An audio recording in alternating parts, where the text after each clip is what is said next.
जय श्री कृष्ण। आज के वीडियो में आप सुनेंगे माघ मास महात्म्य का 20वां और 21वां अध्याय। तो चलिए आज की कथा शुरू करते हैं। वेद निधि कहने लगे कि हे महर्षि, धर्म को जल्दी ही कहिए, क्योंकि श्राप की अग्नि बड़ी दुखकारक होती है। लोमश ऋषि कहने लगे कि यह सब मेरे साथ नियम पूर्वक माघ स्नान करें, अंत में यह श्राप से छूट जाएंगे। मेरा यह निश्चय है, शुभ तीर्थ में माघ स्नान करने से श्राप का फल नष्ट हो जाता है।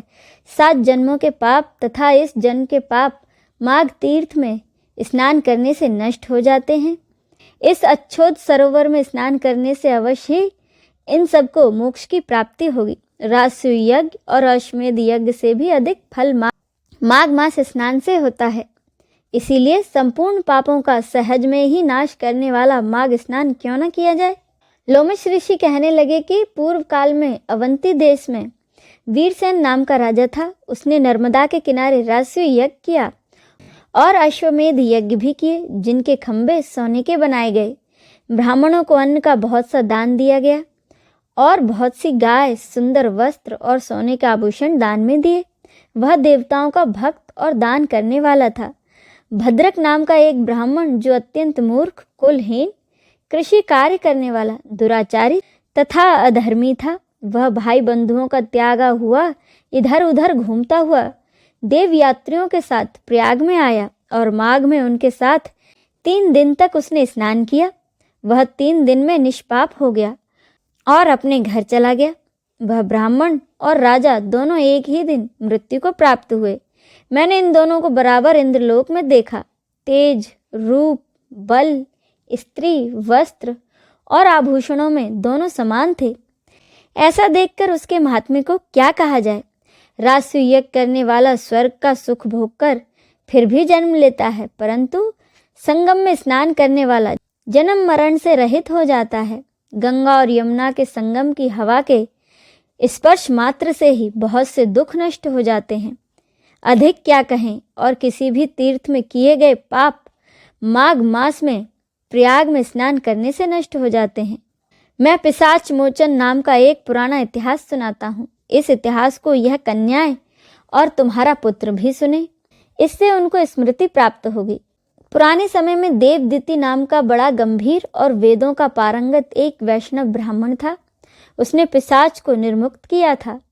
वेद निधि कहने लगे कि वह कहाँ का रहने वाला था, किसका पुत्र, किस पिशाच को उसने निर्मुक्त किया, आप विस्तार पूर्वक बताइए। लोमश ऋषि ने कहा कि किलपज्ञ से निकली हुई सुंदर सरस्वती के किनारे पर उसका स्थान था। जंगल के बीच में पुण्य जल वाली सरस्वती नदी बहती थी। वन में अनेक प्रकार के पशु भी विचरते थे। उस ब्राह्मण के श्राप के भय से पवन भी बहुत सुंदर चलती थी और वन चैत्र रथ के समान था। उस जगह धर्मात्मा देवदिति रहता था। उसके पिता का नाम सुमित्र था और वह लक्ष्मी के वरदान से उत्पन्न हुआ था। वह सदैव आत्मा को स्थिर रखता, गर्मी में अपने नेत्र सूर्य की तरफ रखता, वर्षा में खुली जगह पर तपस्या करता, हेमंत ऋतु में सरस्वती सरोवर में बैठता और त्रिकाल संध्या करता। वह जितेंद्रिय और सत्यवादी भी था। अपने आप गिरे हुए फल और पत्तियों का भोजन करता था। उसका शरीर सूखकर उसमें सिर्फ हड्डियां मात्र रह गई थी। इस प्रकार उसको तप करते हुए वहां पर 1000 वर्ष बीत गए। तप के प्रभाव से उसका शरीर अग्नि के समान प्रज्वलित था। भगवान विष्णु की प्रसन्नता से ही वह सब कर्म करता था। दधीचि ऋषि के वरदान से ही वह श्रेष्ठ वैष्णव हुआ था। एक समय उस ब्राह्मण ने वैशाख महीने की एकादशी को भगवान श्री हरि विष्णु की पूजा कर उनकी सुंदर स्तुति तथा विनती की। उसकी विनती सुनकर भगवान विष्णु उसी समय गरुड़ पर चढ़कर उसके पास आए। चतुर्भुज, विशाल नेत्र, मेघ जैसा स्वरूप भगवान को स्पष्ट देखकर प्रसन्नता के मारे उसकी आंखों में आंसू भर आए और वह कृत्य होकर उसने भगवान को प्रणाम किया। उसने अपने शरीर को भी याद न रखा और वह भगवान के ध्यान में लीन हो गया। तब भगवान ने कहा कि देवदिति, मैं जानता हूँ कि तुम मेरे परम भक्त हो। मैं तुमसे अति प्रसन्न हूँ, तुम वर मांगो। इस प्रकार भगवान के वचन सुनकर प्रेम के मारे लड़खड़ाती हुई वाणी में वह कहने लगा कि हे देवादिदेव, अपनी माया से शरीर धारण करने वाले आपका दर्शन देवताओं को भी दुर्लभ है। अब आपका दर्शन भी हो गया, मुझको और क्या चाहिए? मैं सदैव आपकी भक्ति में लगा रहूं। भगवान उसके ऐसे वचन सुनकर कहने लगे कि ऐसा ही होगा, तुम्हारे तप में कोई बाधा नहीं पड़ेगी, और जो मनुष्य तुम्हारे कहे गए स्तोत्र को पढ़ेगा उसकी मुझ में अचल भक्ति होगी, उसके धर्म कार्य संपन्न होंगे और उसके ज्ञान में परम निष्ठा होगी। अब इससे आगे की कथा का रसपान हम अगले अध्याय में करेंगे। जय श्री कृष्ण। अब सुने श्री कृष्ण चालीसा। बंसी शोभित कर मधुर, नील जलद तन श्याम, अरुणधर जनु बिंब फल, नयन कमल अभिराम, पूर्ण इंद्र अरविंद मुख, पीतांबर शुभ साज, जय मन मोहन मदन छवि, कृष्ण चंद्र महाराज।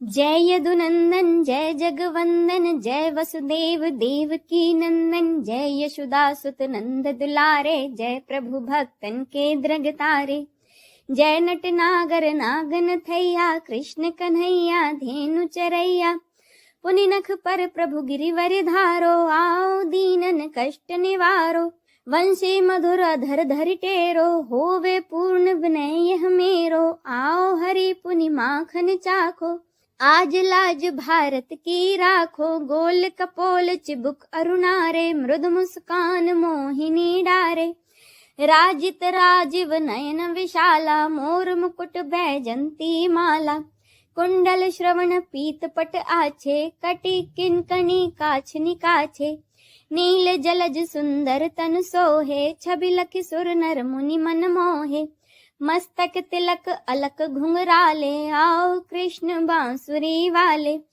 करी पय पान पूत नाही तारो, अका बका कागा सुर मार्यो, मधुवन जलत अगिन जब ज्वाला, भय शीतल लख तही नंद लाला, सुरपति जब ब्रज चढ़्यो रिसाई, मूसर धार वारी वरसाई, लगत लगत ब्रज चहन बहायो, गोवर्धन नख धारी बचायो, लखी यशोदा मन भ्रम दिखाई, मुख मह 14 भुवन दिखाई, दुष्ट कंस अति ऊधम मचायो, कोटि कमल जब फूल मंगायो, नाथी कालियाही तब तुम लीन्हे, चरण चिन्ह दे निर्भय कीन्हे, करी गोपिन संग रास विलासा, सबकी पूर्ण करी अभिलाषा, केत की महा असुर संहार्यो, कंस ही केस पकड़ दे मार्यो, मात पिता की बंदी छुड़ाई, उग्र सैन कह राज दिलाई, मही से मृतक 6 सुत लायो, मातु देव की शोक मिटायो,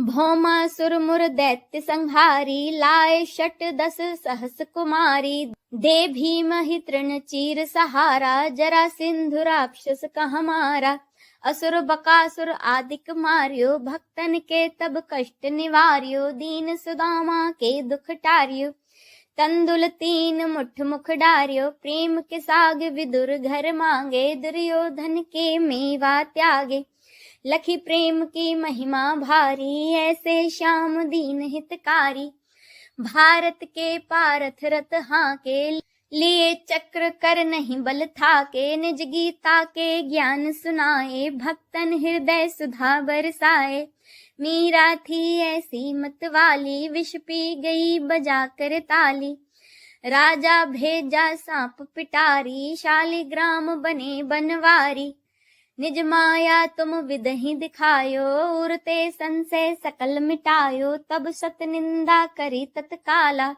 जीवन मुक्त भयो शिशुपाला, जब ही द्रौपदी टेर लगाई, दीनानाथ लाज अब जाई, तुरत तही बसन बने नंद लाला, बढ़े चीर भय अरि मुँह काला, अस अनाथ के नाथ कन्हैया, डूबत भवर बचाई नैया, सुंदर दास आज उरधारी, दया दृष्टि कीजे बनवारी, नाथ सकल मम कुमति निवारो, क्षमहु बेगी अपराध हमारो, खोलो पट अब दर्शन दीजे, बोलो कृष्ण कन्हैया की जय।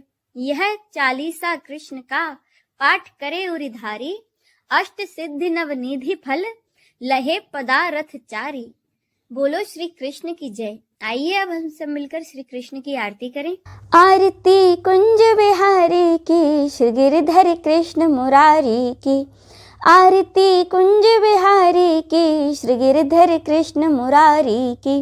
गले में बैजंती माला, बजा में मुरली मधुर बाला। श्रवण में कुंडल झलकाला, नंद के आनंद नंद लाला। गगन सम अंग कांति काली, राधिका चमक रही आली।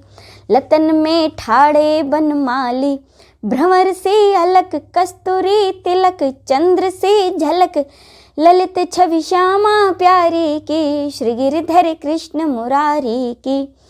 आरती कुंज बिहारी की, श्री गिरधर कृष्ण मुरारी की।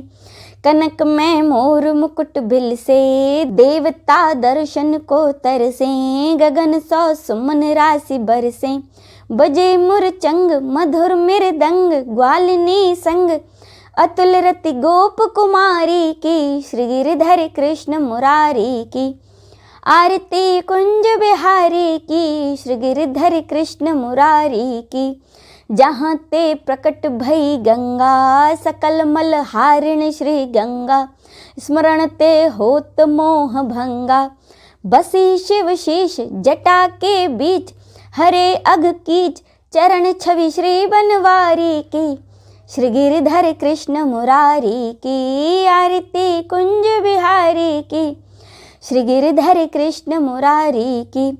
चमकते उज्ज्वल तट रेणु, बज रही वृंदावन बेनु। चहूँ दिश गोपी ग्वाल धेनु, हसत मृदु मंद। चांदनी चंद कटक भव फंद, टेर सुन दीन दुखारी की, श्री गिरधर कृष्ण मुरारी की। आरती कुंज बिहारी की, श्री गिरधर कृष्ण मुरारी की। आरती कुंज बिहारी की, श्री गिरधर कृष्ण मुरारी की। आरती कुंज बिहारी की, श्री गिरधर कृष्ण मुरारी की। बोलो कृष्ण कन्हैया की जय।